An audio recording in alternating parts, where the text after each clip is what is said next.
Let's take a little twirl around the rink with a morning skate edition of the Inside Edge. Here are your hosts, Bob McElligott and Jody Shelley. Today we are at the United Center here in Chicago. The Blue Jackets getting back to action and kicking off a 3-game road trip against the Blackhawks here tonight. Actually, the first time this year that these two teams go head-to-head. I'm Bob McElligott alongside of Jody Shelley. And Jody, yesterday, a whirlwind of a day in the NHL. Blue Jackets made a couple of moves, of course, sending Marian Gaborik to the LA Kings and picking up Nick Schultz from the Edmonton Oilers. Matt Fratton came back in that deal with the Kings. Matt Fratton here this morning for the morning skate.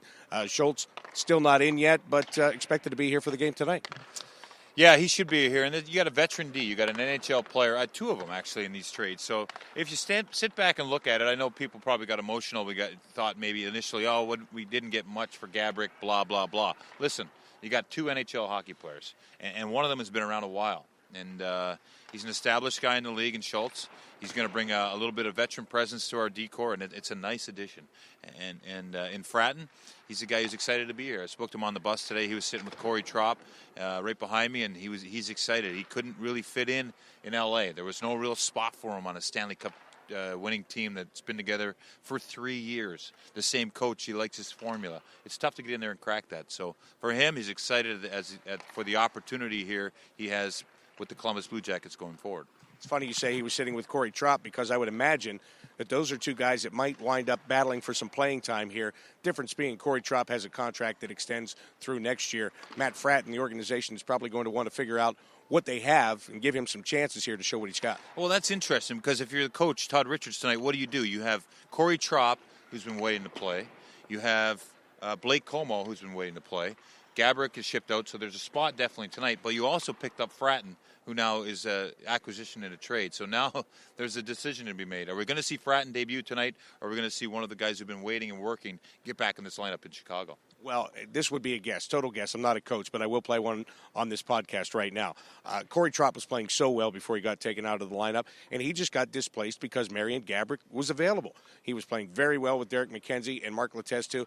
I think tonight you have that excuse where you can say, hey, I'm going to put in a guy I know everything about. I'm playing against arguably the best team in the National Hockey League here tonight in their building. So let's give Matt Fratton another day to kind of get acclimated and have a practice tomorrow and kind of figure this out. I think you'd be a good coach. I think that is a smart decision, because and Fratton's coming in a role. He hasn't played. He played like 2 of the last 10, I think, in L.A., maybe one. So he's familiar with the situation, and it's not a terrible thing. I mean, sure, he'd love to come in and get in the lineup and have an impact, but he's gonna have to learn the system that we play here, that the Blue Jackets play, playing the one of the best teams in the league in the Chicago Blackhawks.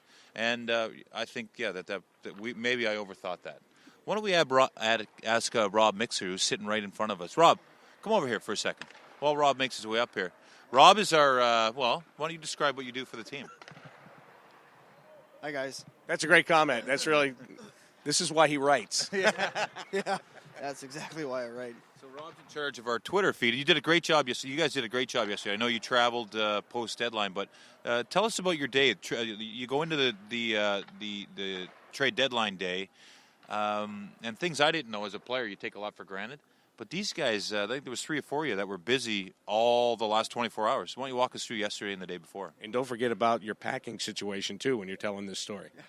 Okay. Well, basically, we go into the day with an idea of how we're going to approach the deadline. If there are trades made, if there are not trades made, we have a game plan in terms of what we're going to do on the web and on social media. If there are new players that join the team, if there are players that leave the team, but what we have to be aware of, too, is that we can't really do anything until trade calls are made. Things have to be official, signed off on. So, news leaked of the Gaborik deal late morning, but trade call wasn't done until the afternoon, so we had to wait for that. But it's good that I was able to travel, because we're here to meet with, Matt Fratton's here, Nick Schultz is on his way. So not only do we cover it from that end back home, but it's nice to be able to travel and meet these guys here and cover their story as they start a new chapter.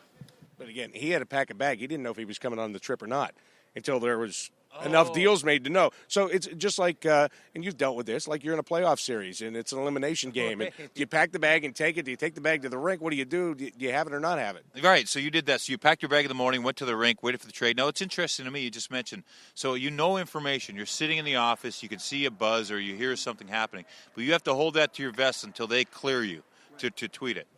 That's right. We're not exactly cued in on everything. I think last year we had an idea that the Steve Mason trade was coming.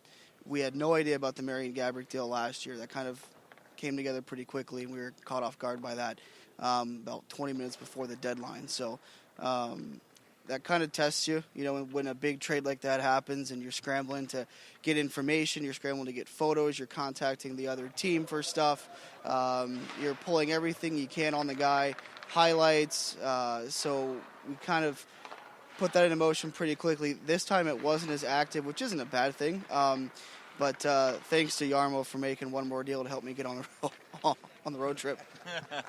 Well, that's good. Well, we're happy to have you here. Thanks for that insight, because those are one of the things. There's a lot that goes into. You guys have over 100,000 followers on Twitter. 150 now.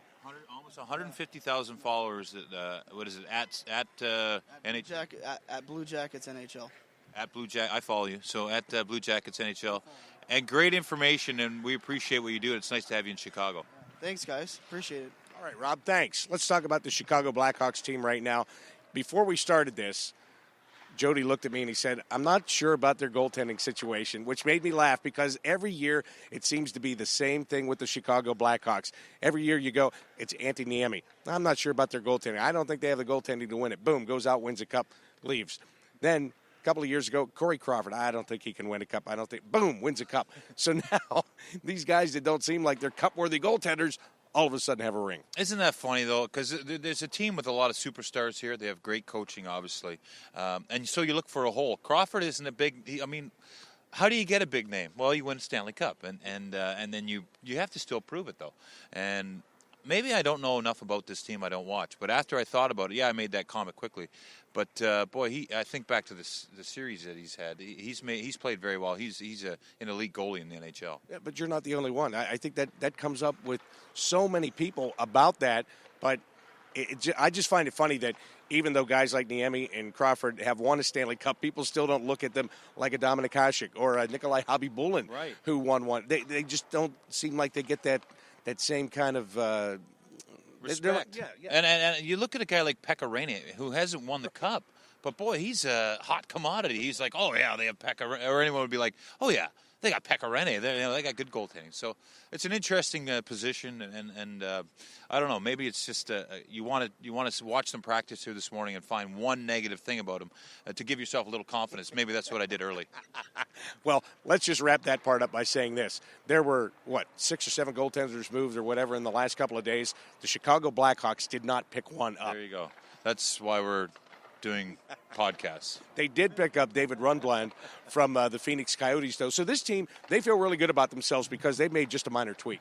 That's right. And they're a team that, when you're in an organization that's established like these guys, and you look at what they've done over the last 10 years, they've really become an elite team. You look at Pittsburgh, Chicago, these are the first two that jump out at me. They're elite. They have the draft picks that have brought them to this sellout every night, win 2 Stanley Cup, go to the deep in the playoffs every year. They have their system with their coach, Quenneville, and his staff. They've done an outstanding job with this group, keeping them interested, challenge them, and work it. They come to training camp, and their goal is their real goal is the Stanley Cup. They prepare throughout the season, knowing that they're going to be in the Stanley Cup Finals or Stanley Cup playoffs. I'm sorry, and this is what you strive towards. This is what the Blue Jackets are trying to build.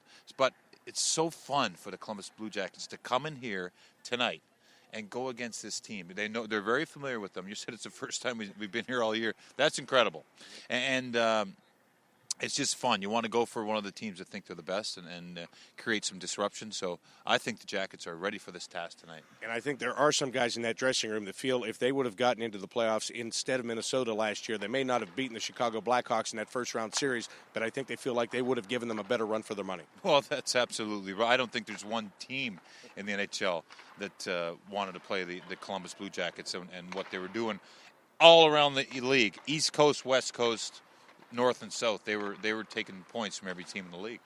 What are you doing tonight? You with me tonight? Tonight I'm with you, Bob.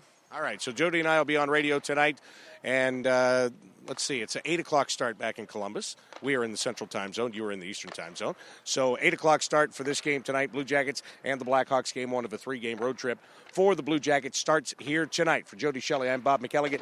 Thanks for listening to the Morning Skate edition of the Inside Edge. You've been listening to the Morning Skate edition of the Inside Edge. Come back every game day to get the breakdown from Bob McElligott and Jody Shelley.